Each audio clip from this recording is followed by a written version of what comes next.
Welcome to my Saturday morning midlife crisis, where cartoons are out, coffee's in, and every childhood movie is on its third reboot.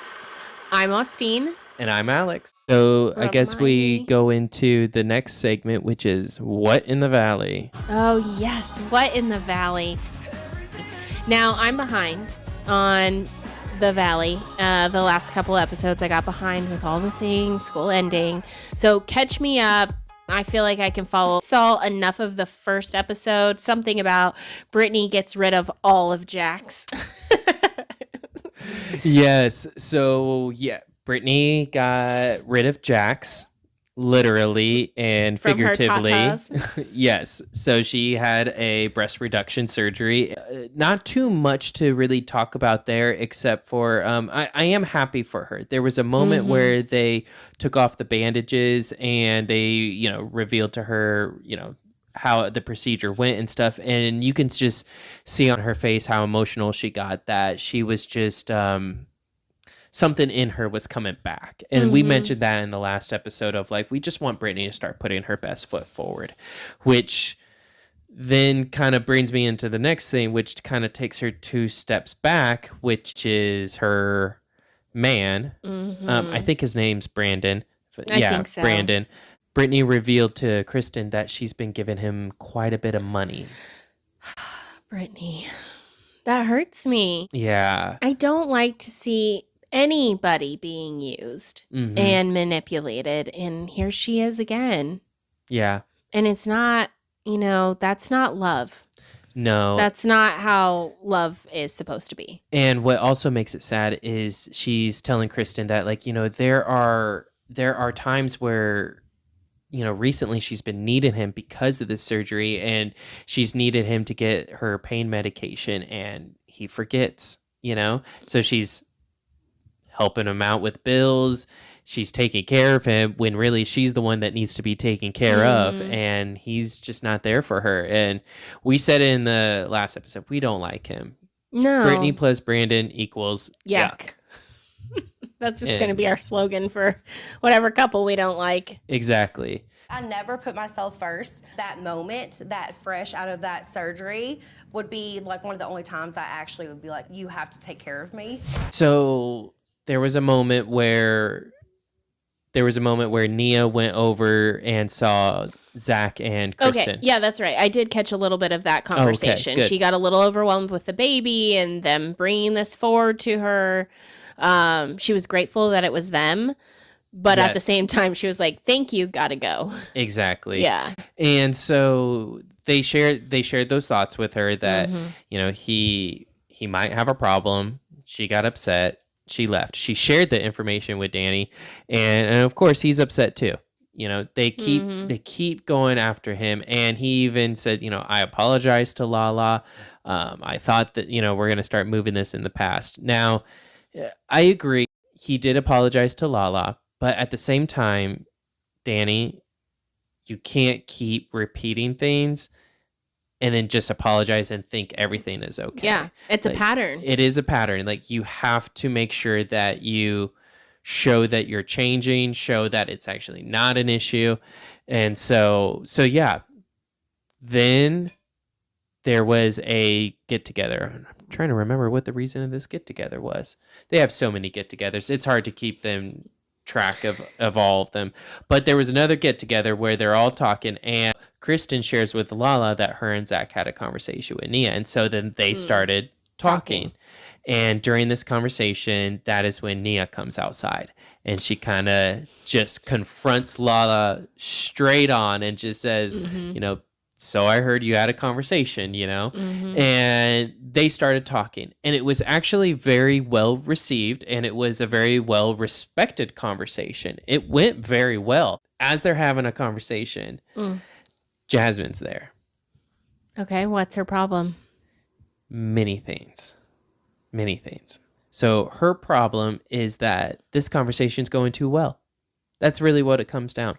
She is upset because she believes she didn't get her appropriate time to discuss her feelings about the whole situation, because she finds it very interesting that when she's upset, no one wants to really listen or hear her out. Or, when that whole situation with Danny happened last season, it was just a quick kind of thing. But now that Lala had expressed her feelings, everyone's listening to her.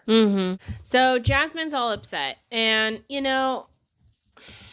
here's my thing. She was heard so much and taken so seriously that it was acknowledged immediately. It was heard, and she multiple times last season had to say, we don't need to talk about this anymore. Yeah. Where did that go? Run, when they say run the footage, I'm like, run the footage. Yeah. She said at the I thought it was a picnic, like, we're good, we're fine. She had the sit down meeting with Danny, and he apologized. And I thought things that she said in that conversation really resonated with me, even when she talks about her and her fiance, well, now fiance, but their relationship. She's like, because I'm a lesbian, we have to work through and always battle this view that some men have on those relationships, because they,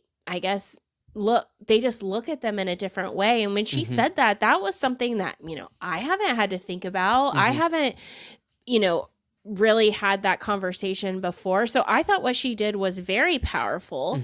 It was very much heard, so much that she had to tell people, stop talking about this. What happened between Danny and I happened. It didn't feel good. I didn't like it. My fiance didn't like it. But we have moved past that. We are rebuilding. So for her to come back now and say, no one heard me. Yeah. I don't know that I can get behind that. Yeah. I mean, when I watch the episode, maybe I'll have a slightly different opinion, but probably not. Because how can you say one thing and then a year later say something different? Yeah. And if that is true, then when you say something different, you have to say the rest of the story. Why did you think you had to squash it so soon? Tell me a little bit more there. Give me more to that. What did you feel like you couldn't say more, so you squashed it earlier than you were comfortable with? Right. Okay, I can get there, but you have to tell me that. Absolutely. So, interesting. Well, I think the last thing that really to talk about the Valley, and I hate to talk about it, but I kind of want to talk about it just so I can be like, ha ha ha, make fun of him. Jason and Janet. Oh my gosh. Okay, so you did send me a clip of this, because I haven't watched all the episodes. But Jason, I've been sharing on here that I fractured my leg. I am a mom of 2. I work full time. I'm doing this podcast on the side. And let me tell you, when your kids need something, they will make it known that they need something, and you got to carry on, dude. For him to cry and be like, I just don't know how my son will be looking at me. My kids don't remember what they ate yesterday for lunch or dinner or 3 hours ago. Nope. And, we went to the soccer game. We talked about this earlier. I went to the soccer game, and the whole time, my short-term memory, well, I have a fractured leg, but my short-term memory, your best bud, he's like, 1 second he's angry. I'm panning like, oh, this is awesome. And I camera to him, and he just has the worst grumpy face ever. And then of 30 minutes later, he's like, can I have my 7th cookie? And running to go get it. Like, they have such a short-term memory, especially his son is so young. I understand the mental thing that you go through, because that's probably been the hardest thing with my current fracture, is the mental, I am now I can't do all the things that I was doing. Right. So I get that. That's something I just couldn't have fathomed before, but now I get it. But to the level that he's taking it and the crying about it, I just, no. I wanted my cabinets cleaned before my event, and boy, did I have my crutch up there washing my cabinets, because I wasn't going to let this stop me. And for him to just be like, it's all on Janet. There's nothing I can possibly do. I'm like, wow, this is sad. I feel like he's also milking it a little bit. Just think about when it happened, when they were playing basketball and he falls to the ground and he's like, oh, I'm in pain. It hurts and all of that. And production comes over and they just, hey, Jason, do you need us to get you in our van and we'll take you to the hospital, or should we call an ambulance? And he goes, my knee. See, probably I call didn't an really ambulance. remember all of that, Probably call an but- ambulance. Do you want us to call the ambulance right now, or do you feel okay to be put in a car? Probably ambulance, maybe? And I'm just like, buddy, you're milking this. Yeah, like you are. And it's not that, but I also get it. Jason, I understand that Janet has your balls. And you are looking And you for needed any a way. break. He needed a break. You needed her to loosen the grip.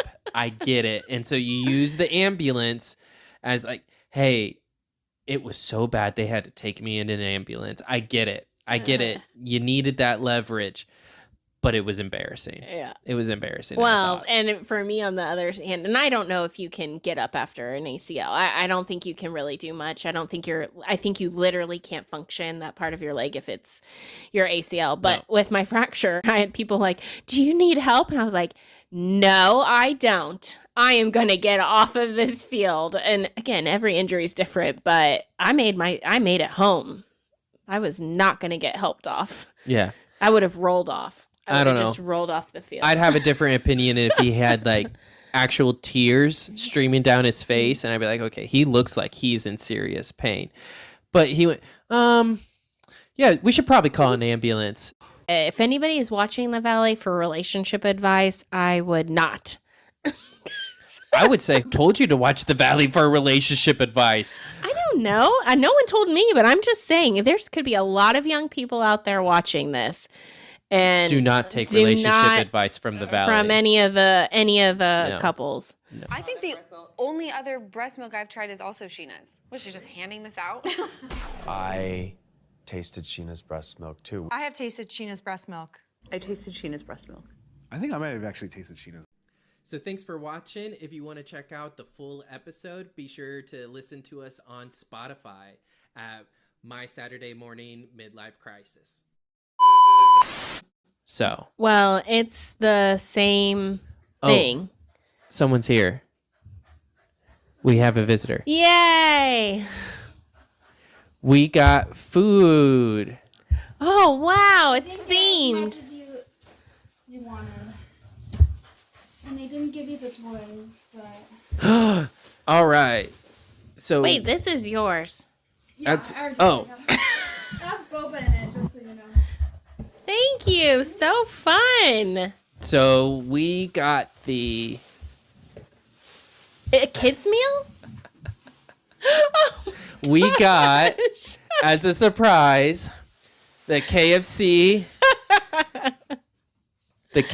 crypto bucket that just came out. That is hilarious.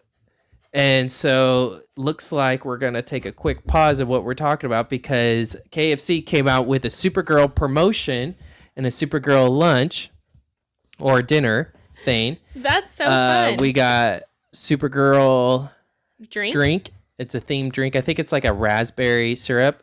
Hi, honey. Our dog is now curious in all of the food. What's And in the bucket? I think it's empty. Yeah, it's Okay, empty. okay. Which is kind of disappointing because it's like, you know what? That can be a popcorn Well, it bucket. can, but I'm just saying, like, KFC, why didn't you sell like your chicken in there. in Yeah. here? You know, like. But anyways, that's fun. You could put whatever you want in here, popcorn and Yeah, show the back. your The back chicken. has Oh yeah, Supergirl. the back Yeah. has Supergirl on the back. That's fun. So fun. Do we get a kids meal toy? Oh, it has all the things inside. Yeah. So let's see. Fries. And then they have special your sauces. sauces. So Ruth's Sweet Chili Revenge, Supergirl's Solar Honey Mustard, Lobo's Wild Ranch. That's so fun. Very I love excited. it. Well, thank you for feeding me. I guess I Yeah. shouldn't be so harsh on you.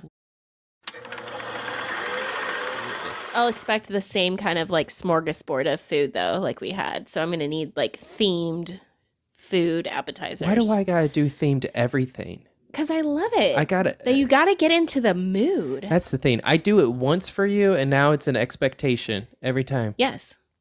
It's not. He'll be fine. Don't worry about him. She's lucky. I think ahead, though. I always think ahead.